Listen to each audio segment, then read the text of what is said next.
I'm gonna do that. I mean, you can. I don't care. Nah, I'll just be a fun epilogue thing. It's your benefit. What is this? This is Haunted Hill House. This is a massive spoiler to Haunted Hill House. I'll watch it. But if you haven't watched it yet, then sucks. Shame. Yeah, true. It's been out for a while. I'll watch that. Oh yeah, because that might actually get flagged. Yeah, no, don't. I watched it with my wife. Yeah. She forces me to watch all kinds of horror to my great displeasure, detriment. I like horror stuff, not a horror but I like horror stuff done right. Anyways, horror stuff, not scary stuff. Horror. Really, horror? Never would have guessed that. Considering your favorite game is like fucking when she snaps her fingers, you guys are once again overwhelmed in senses, except in taste. This time, you taste the boundberry tea. And when you guys come to, you guys are sitting at a long table, like really long, like well more long than 3 people or 6 people, 10 people would need. Maybe like, I don't know, or maybe 10 people, maybe 12 people, whatever. And you guys are sitting the same orientation. There's no teacups. The chairs are actual chairs now. And you see at the opposite side of the table, so like some like 12, 15, whatever feet down, this really long rectangular table, Ruhan and Fia and Casimir, who are sitting in their orientation.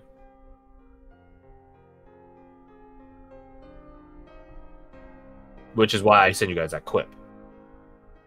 You guys are in the entry hall. So, I'm going to explain it to you, Garth, because you haven't seen it, but Fred, you might recall or don't recall the premise. I don't know. The catch of Haunted Hill House, and this is a fantastic trick, which I love, because it's an audience trick. It's a cinematography,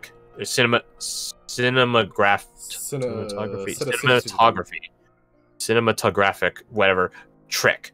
Because in the show, it bounces between the siblings and like flashbacks to them and their personal supernatural instances. Yeah. And they all have like a room. They have like, so like the youngest sister, or the younger, but not youngest sister, has like a dance room. The older brother has a game room. The youngest brother has a treehouse room. And the mother has like a reading room, and stuff like that. A living room, family room, stuff like that. They all have a room, which is like their thing for their flashback.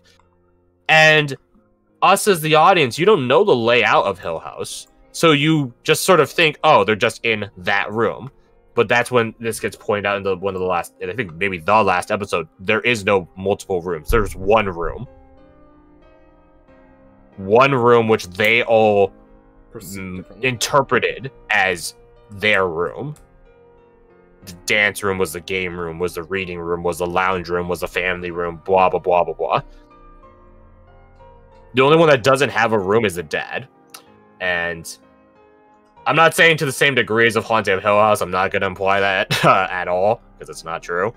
But in that, like, what it does, it digests your soul solely, as it tricks you into being safe. Not the case here. I'll tell you that for free. But yeah, it is a interpretive room meant to showcase to the Tavish house what sort of person you are before you even enter their actual home. Useful. Particularly good for fairies. It's a rigged negotiative room. Which is why they talk about, interesting you picked this. And we'll get there in due time, you'll see. Because, well, congratulations, you two. The veil has been pulled off your eyes, and you guys see that you guys are just in the same room as Fia and Ruhan, Abigail and Varric, Connor and Catalina. They're just off to the side, and that's why you guys have guidance. Oh. Because they technically are giving you guidance. You just don't know they're there. My question is, I could also they have hear it. us having those conversations that whole time? That's something to ask next time, huh? My money is on yes. Yeah, probably. Yeah. So when you It's like, guys hey, what do you come think of to, your friends? Meanwhile, looks over at him. you guys come to in the equivalencies of a very large dining, or no, not dining hall, but like parlor, or oh god, there's like a French word for it, for like an entry hall. What is it? Whatever. I'll think of it some other time. Entry hall works. Probably. Yeah, so it's like an entry hall, and Rose, you know, because Heartlandic origin, this is done in a Heartlandic architectural style, so it looks mortal. There are some elements here and there which aren't Heartlandic. They strike you a bit more Sylph-Wallian here and there, but it's predominantly Heartlandic. So like Sylph-Wallian stuff that protrudes out, like columns, space, and stuff like that. Like, you know, tall vertical marble columns and stuff like that. Other than that, like, the place is not rustic, because that makes it sound lame, I guess. But not You're lame. thinking about antechamber? No, not antechamber. I'll find the word when it comes to me. But yeah, like, the place itself is built to be homely, whatever, comforting, A vestibule? charmingly rustic. Yeah. A vestibule? Maybe that. Archaic for kind of like Arctic entry, anteroom, foyer. Foyer? Oh, foyer! Foyer, thank you. There it is. No. I was gonna ask, like, can you date, like, Sylph-Wall, like which era Sylph-Wall, but it's like, she wouldn't fucking know that. Why am I asking? You can roll a history check, And it'll be a hard as hell DC. Yeah, I almost want to give myself disadvantage because she just wouldn't know, but fuck it. Let's see if history is good today. Yo! Fucking I think you're giving yourself disadvantage. I was like, If you want to take it, I don't mind. Yeah, I'll just take it. Because I'm interested in how she would come across that information more than anything. It makes sense that you might know it. So expansive efforts for the Slayer history happened some centuries ago when the Twins was first being annexed. Last in historical campaign where you guys TPK'd. Yeah. And such elements of Sylph-Wall are reflected in the expansive efforts of the Twins. So that's why, if you guys would remember back in the provincial campaign, Amelie's Last Kiss, Right. you know, that noble house was done in this sort of southern Cajun style because Sylph-Wall had such elements. In a particular part of it, sure. But it was a part of it. And that's how you come to recognize it. Because you've seen such stuff in the Twins. The Twins' expansive efforts happened at a certain stretch of time, so thusly, it happened around that. Like, this architectural style scenes from that time period. So this would be centuries ago.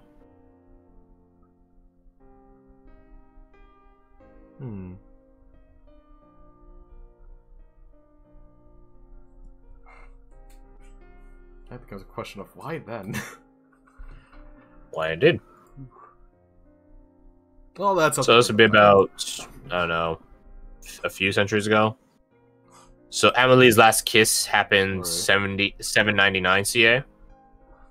It's currently 1199 CA, I believe. So that's 400 years automatic. But the thing is, Amelie's Last Kiss happened in the middle of the Twins, so that means the Twins had to expand out to that point, and it's a slow annexation effort, as you guys evidenced yourself with the historical campaign. So maybe even give an extra 50 years, a century, so 500 years, 400 to 500 years, centuries, a few centuries. Plus, like, so it's old, style. Yeah, it's back there. It's back there. But yeah, that is where we're in session because the other two people are either going to come too soon enough or be catatonic for a little bit longer. I don't know. Time is weird when perception is your perception on reality is distorted. I want to draw a mustache on Fia's face. That wouldn't happen, but anyways. No. I mean, chronologically, I feel like they have a head start still on you guys, but we'll get there when we get there. Story-wise, too much. they happen to come two at the same time. Whoa. Maybe. Depends on if they want to do anything. That one's for you, That's true. Garth. But yeah. Welcome to the Tavish household. A proper introduction to who they are, their capabilities, the things they represent. I think character introductions are amongst the most important things in D&D's play. Yeah. It's like with Tywin Lannister in Game of Thrones. Like, us as the audience first meets him. Also, I'm going to change the music. I'm probably going to go hop into their game because we still need to talk about what we're going to do for Thursday. But yeah, like with Tywin Lannister, the first time us as the audience gets to see him, he's butchering a deer he hunted in his war tent, which says, without even saying any words, a lot about him. He's butchering the deer himself. He's not using chefs or butchers or anything like that. He's the one that hunted the deer. He didn't buy it or tell other people to go poach it or whatever for him. He did it himself. And it's in the middle of a war camp. He's literally like in half uniform as he's cutting open the deer. Nice. Without saying a single word, Game of Thrones introduces you immensely in surprising detail the traits of Tywin Lannister without saying a fucking word. That's very good character exposition. Yeah, and I only hope to emulate such. Let's play. Oh wait, that's in this one. Isn't it? There it is. I gotta delete that. Get rid of delete. There we go. No. Play this one. Yeah, shorter session today. Can't say I'm surprised. If we I want it to be Saturday again. If we don't have Kirsty next week, you guys want? I say a one shot. I'm not a fan of one shots because they take so long to set up. Yeah. I feel like the amount of time it takes to set up characters and stuff like that, unless it's like level 1, I guess, which I don't think is that fun personally. Yeah. Like I feel like the amount of effort it takes to get it set up is longer than the time to play it. Unless everyone plays like a martial character, but even then, depending on how you build it. That's why one-shots lend themselves better to low-level stuff, like maximum level 3. Yeah. Easier to just set up. It's not a lot of building, not a lot of spells, not a lot of everything. What we do is we just have a battle arena and see which one of our characters survives. The answer is Ruhan. Yeah, I feel like we already know the answer. Yeah, you're right. Especially once I do the fighter buffs. Yeah. Oh god. No, the problem with Ruhan is that we would knock him down to half health and he would just get a buff then. It's like, shit! Yeah, then he has no allies to have to deal with. We made him too powerful.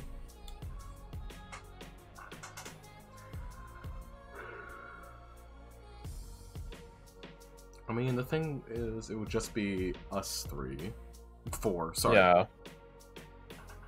Well, 3 players, I get it. Yeah. But shorter. But you were thinking something, Crash. What was your thought?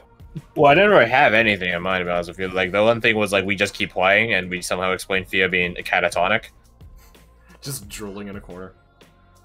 Could be just reading a book. Yeah, it's like she's reading a book. Simple as that. Her nose got literally stuck in the book. Yeah, there you go. And she finally closes the book. We're like, oh, thank goodness. She pulls out a second book. So that's one thing. Like that's the one that just keeps us moving. But it's kind of disappointing because then we don't get Fia or Kirsty interacting with us, which could change things entirely. Yeah, I'm well aware of that. We could take the week off. Not like we do that frequently. That is true. We could. I don't really know. That's what I'm dancing with. I don't really know. Well, you have time to think about it. It's Probably better. Yeah, but the thing is, like, I don't know if having more time to think about will actually unlock any, because like my avenues of approach on it are so broad that if I lock down a broad option, that locks away a lot of things. As I One said, I don't want to really option do a could be one-shot. to do a words, tongue, mouth. A session 0 for the next one shot, but not have the one shot that day. Oh, get that But out to have everything set up for when it comes into play. Anyway. The small problem with that is that, like, even for one shots, knowing like what you're building to gives a better idea of what to build. But Yeah, you that's can also, true. yeah, it is also possible to make just a generic character of just like, here's her stats. I'm not gonna figure out their character or their drives or anything until we have the one shot, and just be purely mechanical.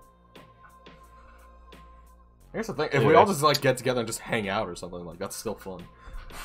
Yeah, So but I that's like not sleeping. That is also a good point. Sleeping is good. My sleep schedule has gotten worse this past Oh, week. damn. Yeah, mine too. It's like normally I go to sleep at like 4, but now it's like 6. Oofa, friggin' doofa. And trust me when I say the dawn period. Oh yeah, also since it's getting summer, dawn happens earlier. Oh, don't tell me about it. It's like sun up at like 4 in the morning. Yeah, It's I also fucking on hate it. Fire. Dog, I Yeah, got out fucking- of work at like 9:30 yesterday, and I swear I could still see sunlight. Like, Yeah, what I'm not is- surprised. what's I think the same happening? for me. Yeah, Sam. Ugh, Yeah, so I fucking hate it.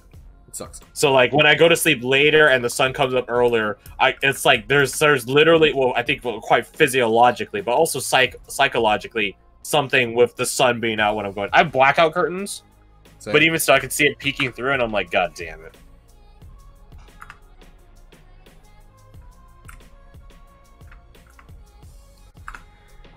So Love nature. yeah, I don't really know.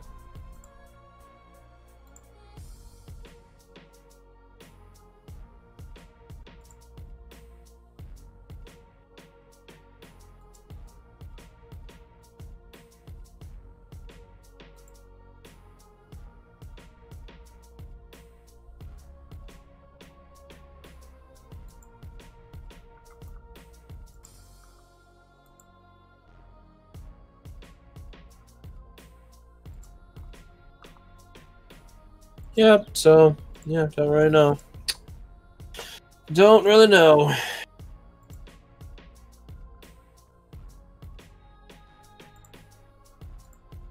We just play one shot in Fred's campaign, or Fred's stuff. Sure. Maybe. It's always a good time. The only catch is like it does have the problem arise that O leaves at 4, so it would only be a session of 4 hours before there's only 2 of us left. True. The woes of having a small party size, which definitely helps because we can set up small personal scenes a lot easier. Oh yeah. But You also have this situation where it's like, oh, 4 o'clock, half the party's gone now. Oh no. All right, you guys know the drill. We did it with the provincial campaign. You know the drill. Start a new one, which we'll play on the side, quote unquote, and then it becomes the main one. Did we ever actually have like a session where we like played the provincial while we were playing the No. other one? Yeah, that's what I figured. Shame. But also, Taryn has a life. It's fine. So she claims. What is a liff? I play D&D.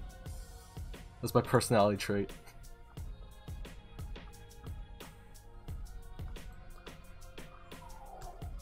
Actually, just gonna